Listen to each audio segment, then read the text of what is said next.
ভরসা করব কার উপরে? তাওয়াক্কালতু আলাল্লাহ, ভরসা করতে হবে আল্লাহর উপরে। যেই বান্দা আমার আল্লাহ পাকের উপরে ভরসা করবে তার কোনো চিন্তা নাই।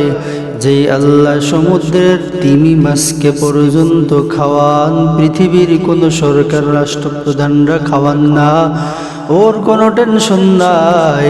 ওরে মুসলমান, ওরে মানুষ, যেই আল্লাহ তোমাকে শ্রেষ্ঠত্ব ঘোষণা দিয়েছেন, ওই আল্লাহর কি ক্ষমতা নাই তোমাকে রিজিকের ব্যবস্থা করে দেওয়ার? তাওয়াক্কালতু আলাল্লাহ, আল্লাহর উপরে তাওয়াক্কুল করো, দেখবা সবকিছু আসান হয়ে গিয়েছে।